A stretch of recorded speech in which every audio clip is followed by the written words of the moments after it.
All right, let's go. So the latest college football playoff rankings have come out, but as I continue to say, it doesn't matter where you're ranked at the beginning or at the middle, it matters where you're ranked at the end. To get to the end, Michigan has to go through several more teams. So where they're at right now doesn't really matter, but they are ranked number 3 as they're getting ready to host Nebraska this coming weekend as 29.5-point favorites. There's actually quite a bit of interesting stuff going on with Nebraska, even here just this week. So I'm going to go through some of that information here at the start of the episode. Just as a refresher, Scott Frost, who was the head coach, did wound up being let go after 3 games with a 1-2 start. And then Nebraska promoted their receivers coach, who was Mickey Joseph, who was actually new and just started 10 months prior with the Huskers, who was a former quarterback for the team. And he is the interim coach. And since taking over, they have gone 2-4. So the interesting things going on with Nebraska this week is that their quarterback looks like he's not going to be able to make the game. They've been talking about injuries and saying that he's questionable, and all things at this point in the week are pointing to him not playing this weekend at Michigan.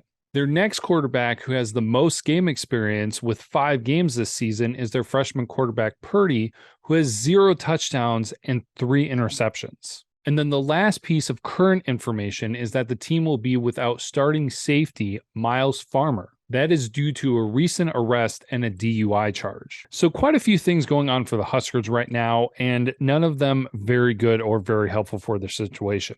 If you want to look closer at the team, their leading receiver is Trey Palmer, who actually has 5 of their 12 receiving touchdowns. And then running the ball, Anthony Grant, their leading rusher, has 6 of their 17 rushing touchdowns. But then Casey Thompson, their starting quarterback, who, as we already said, is very unlikely for this game, has 5 of their other rushing touchdowns. So to give you a little bit more detail about the Nebraska Cornhuskers, I'm going to be sharing some national ranking numbers for the team. So I'm going to start off with their highest ranking and go to their lowest ranking in each of these categories. For rushing offense, Nebraska is ranked 75th. For scoring offense, Nebraska is ranked 85th. For scoring defense, Nebraska is ranked 91st. For passing defense, Nebraska is ranked 101. For rushing defense, Nebraska is ranked 108. For total defense, Nebraska is ranked 113. And just as a reminder, that is ranking out of a total of 131 teams. Now, that may seem like a random assortment of categories, but the reason why I chose those specifically is in those 6 areas, Michigan is ranked in the top 10. In 5 of those 6 categories, Michigan is ranked in the top 5. Now, Nebraska is a team that finds more success through the air, but they do make more attempts to rush the ball than they do passing. And a little bit of interesting information is that rushing plays a pretty good part into the success of the team, because in 2 of their 3 wins, they have had a rusher go for over 100 yards. And for those 3 wins, they were averaging a total of 143 yards per game. And so here's where we turn attention to Michigan, because when I was getting ready for this episode, I came across some pretty cool stats and numbers for the Michigan defense. So in Nebraska's 3 wins, they were averaging 143 rushing yards.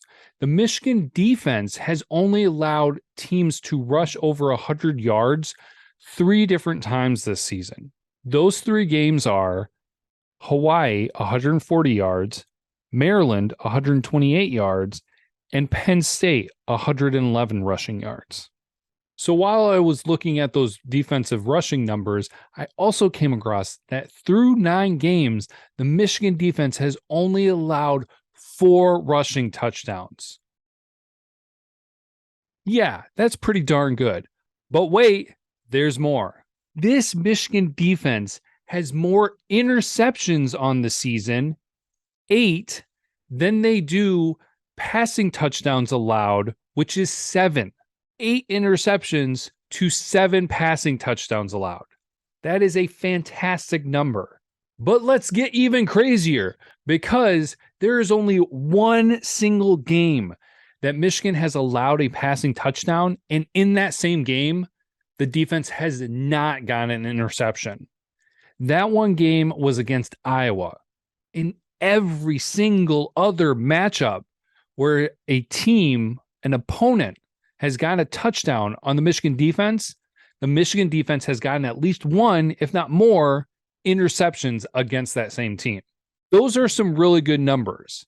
Hey, if you're going to pass on us and score a touchdown, we'll turn around and we'll take the ball away from you. Now, of course, I am never one to say that numbers guarantee a victory, but yet again, this is another matchup where a lot of things are pointing Michigan's way.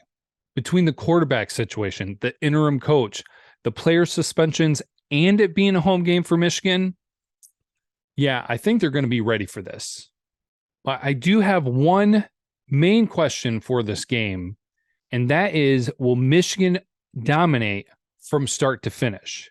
Will they have their offense and their defense playing at full throttle for all 4 quarters?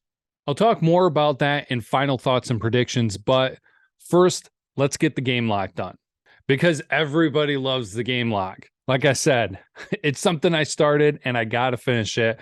I'm taking a big showdown in the West Division.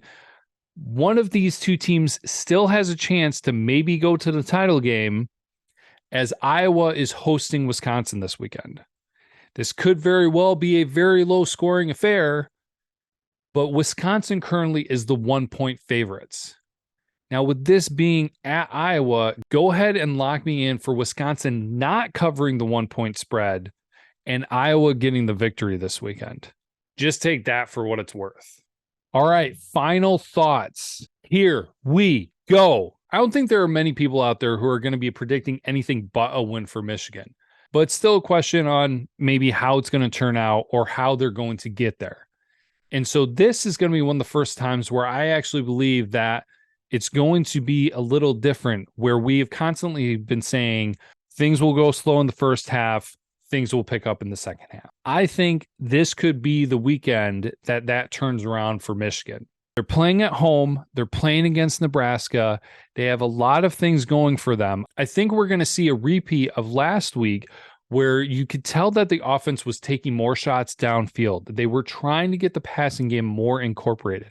I think we're going to see that again this weekend, but don't worry, there's going to be plenty of Blake Corum for sure. So I think this can be the matchup that Michigan puts their foot on the gas pedal and doesn't let go for 4 quarters. We could see a lot of the second string and backup players come in the second half if that is the case. And I feel like this team could blow things wide open. So for the final score, give me Nebraska 10 and Michigan 55. Thanks for tuning in for this episode, everybody. If you're getting to the game, I hope you enjoy the home atmosphere. We're all looking forward to another Saturday of Michigan football, and we'll catch you on the flip side for the reaction to the game. And as always, until then, go blue.